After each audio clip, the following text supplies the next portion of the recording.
That's my quick comment. नमस्कार, मैं हूं Rakhi Jain. Let's my quick comment में आपका स्वागत है। आज हम बात करेंगे ग्रीनलैंड विवाद पर। अमेरिकी राष्ट्रपति डोनाल्ड ट्रंप ने एक बार फिर साफ कहा है कि ग्रीनलैंड पर अमेरिकी नियंत्रण होना जरूरी है और इससे कम कुछ भी स्वीकार नहीं किया जाएगा। हम इस विवाद के सभी पहलुओं, ट्रंप के नए बयान, ग्रीनलैंड डेनमार्क की मजबूत प्रतिक्रिया, नाटो पर खतरे, अमेरिकी संसद में पेश बिल और आगे की संभावनाओं को समझने की कोशिश करेंगे। तो चलिए शुरू करते हैं। ट्रंप ने हाल ही में सोशल मीडिया पर लिखा कि अमेरिका को अपनी राष्ट्रीय सुरक्षा के लिए ग्रीनलैंड की जरूरत है।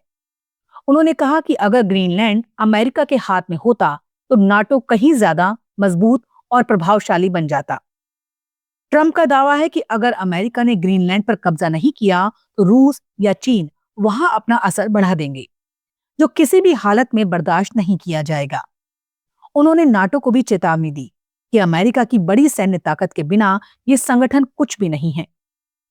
ये बयान ऐसे समय आया है जब डेनमार्क और ग्रीनलैंड दोनों ने ट्रंप की धमकियों के खिलाफ एकजुट होकर जवाब दिया है। ग्रीनलैंड के प्रधानमंत्री जेन्स फ्रेडरिक निल्सन ने 13 जनवरी को कोपहेगन में डेनमार्क की प्रधानमंत्री मेटे फ्रेडरिक्सन के साथ प्रेस कॉन्फ्रेंस में साफ कहा कि अगर ग्रीनलैंड को अमेरिका और डेनमार्क में से किसी एक को चुनना पड़े तो वो डेनमार्क को ही चुनेंगे।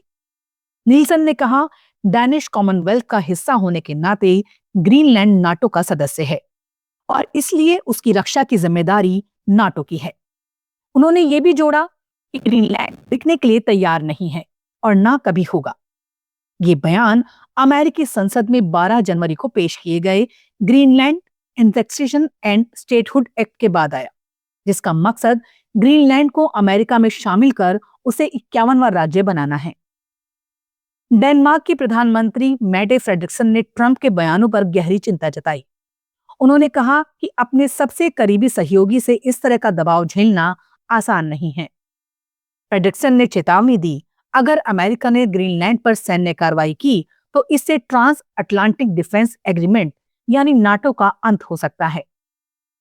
उन्होंने ये भी कहा कि आने वाले दिनों में ग्रीनलैंड के लिए सबसे मुश्किल दौर आने वाला है। डेनमार्क और ग्रीनलैंड दोनों ने स्पष्ट किया कि वो अंतर्राष्ट्रीय कानून और संप्रभुता के सिद्धांतों पर अडिग हैं। ट्रंप प्रशासन ने ग्रीनलैंड के लोगों को अमेरिका में शामिल होने के लिए आर्थिक प्रलोभन देने की बात भी की है। ट्रंप ने कहा कि वो ग्रीनलैंड को खरीदने या अन्य तरीकों से शामिल करने की कोशिश कर रहे हैं, चाहे दूसरे देश इसे पसंद करें या ना करें।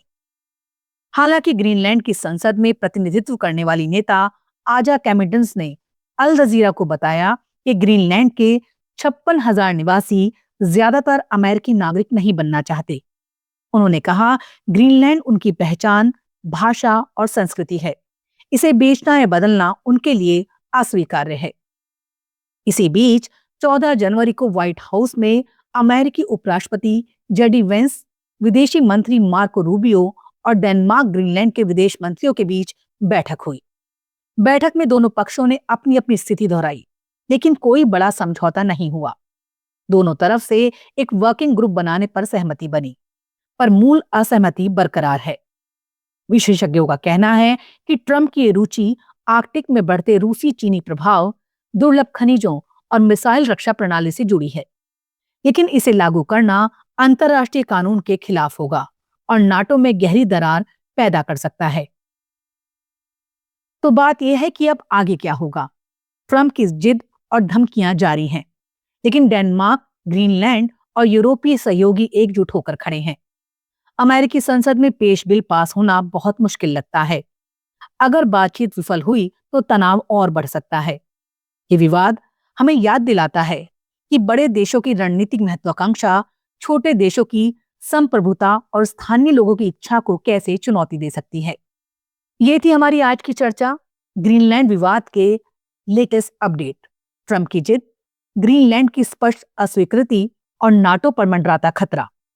आप क्या सोचते हैं? क्या ये सिर्फ बयानबाजी है या वाकई बड़ा संकट बन सकता है?